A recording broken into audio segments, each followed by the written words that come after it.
Bom dia! Está na hora de termos 5 minutos com Deus e que a paz do Senhor, que excede todo entendimento, esteja sobre a sua vida, sua casa, sua família e que essa mesma paz seja o árbitro do Senhor no seu coração para a realização dos seus sonhos, planos e projetos. Amém?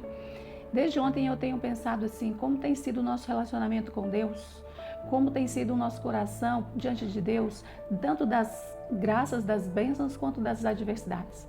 Normalmente, quando nós estamos abençoados, nós somos felizes, agradecidos, mas às vezes esquecemos Deus.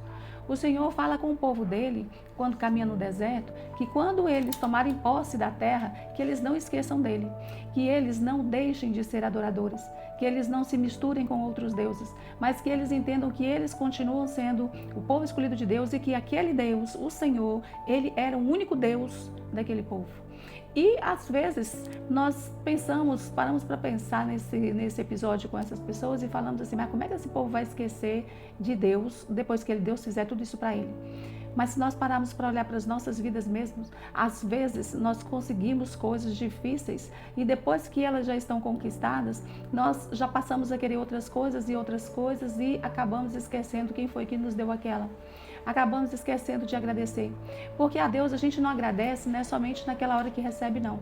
Porque a bênção que o Senhor nos dá, que ela é para ser lembrada pelo resto da nossa vida. São coisas grandes, são coisas poderosas.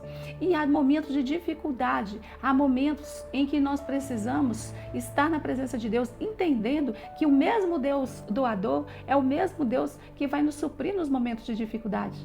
E que Ele é digno de glória tanto na hora que Ele recebe, que Ele entrega alguma coisa, quanto na hora em que nós ainda estamos passando pela adversidade. E nós vamos ver que é muito fácil adorar a Deus simplesmente de boca, mas adorar a Deus diante das dificuldades, adorar a Deus diante das adversidades, não é para qualquer um. Abraão, ele é chamado pelo Senhor para que o Senhor leve o seu filho em sacrifício. Ele falar com ele assim, olha, você vai levar seu filho Isaac, teu único filho, e vai sacrificá-lo para mim. Imagina, você não tem filhos, você demora 100 anos para ter um filho, quando você tem seu filho, aí Deus vai e te pede para você matar esse filho para poder dar a ele. E aí chega aquela questão assim, o quanto conhecemos a Deus? O quanto conhecemos a Deus quando Deus nos pede alguma coisa? Abraão, ele tinha tanto conhecimento, tanta intimidade, tanta fé em Deus, que ele tinha certeza que ainda que ele sacrificasse o filho dele seria ressuscitado. Tamanha fé que ele tinha em Deus. E ele vai sacrificar aquele filho, porque no coração ele sacrifica. No coração ele apunhala aquele menino, porque ele passa aquele caminho e leva aquele menino até aquele monte, já com o holocausto pronto, já com tudo pronto, ele leva e ele não desiste, ele vai fazer. E naquele momento ele diz que quando ele vai subir, ele fala assim, ó, eu e o menino, nós subiremos e adoraremos. Como adorar a Deus diante de um cenário desse? Como adorar a Deus quando nós vemos que coisas na nossa vida estão totalmente destruídas? Como adorar a Deus? Moisés, ele também vai passar por muitas dificuldades. E em todo o tempo Moisés está naquele monte, Moisés está ali adorando a Deus. Davi, quando o filho dele morre, fruto do adultério dele com Batseba, quando aquele menino morre, o que ele faz? Ele até então ele não comia, ele só orava, ele só clamava, mas na hora que ele recebe a notícia que o menino morre, o que ele faz? Ele se levanta, ele toma banho, se barbeia e adora a Deus. Como adorar a Deus nessas horas mais difíceis? Somente quando conhece a Deus. Somente quando se entrega a Ele, somente quando entende o amor de Deus por nós, porque Deus mandou Jesus para morrer também e para trazer vida para nós, uma vida eterna.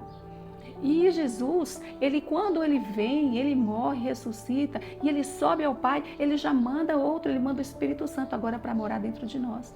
Então, com o Espírito Santo dentro de nós temos o Espírito de Deus dentro de nós.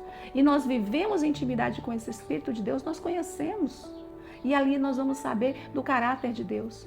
O Senhor jamais ia mandar ele sacrificar um filho, porque o Senhor condenava todo o sacrifício a Moloque, que era o Deus que eles matavam seus filhos para poder adorar esse Deus. E Deus sempre condenou, então Deus não vai fazer a mesma coisa. Deus, ele não é Deus para poder ter duas palavras, dois pesos e duas medidas. Ele é um Deus só. Ele é o mesmo que foi ontem, ele é hoje, ele vai ser eternamente. Então, aquele Deus que aquele povo creu, é o Deus que nós cremos hoje e é o Deus que a nossa geração vai crer no futuro. Mas para isso nós precisamos conhecê-lo, precisamos ensinar os nossos filhos o caminho que devem andar para eles não se desviarem dele e viver uma vida de plenitude, viver uma vida de intimidade.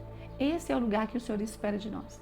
Essa é a essência do Senhor para nós. Que nós estejamos na presença dele sempre, constantemente, nos entregando e recebendo dele cada vez mais o que ele tem para nos dar e para nos nutrir com o seu próprio caráter, com o seu próprio alimento, porque Jesus é o pão da vida, é a água da vida. Então, é só através deles que nós somos alimentados. Amém? Essa é a minha palavra para você. Que Deus te abençoe, que Deus sobre ti levante o seu rosto e te dê a paz.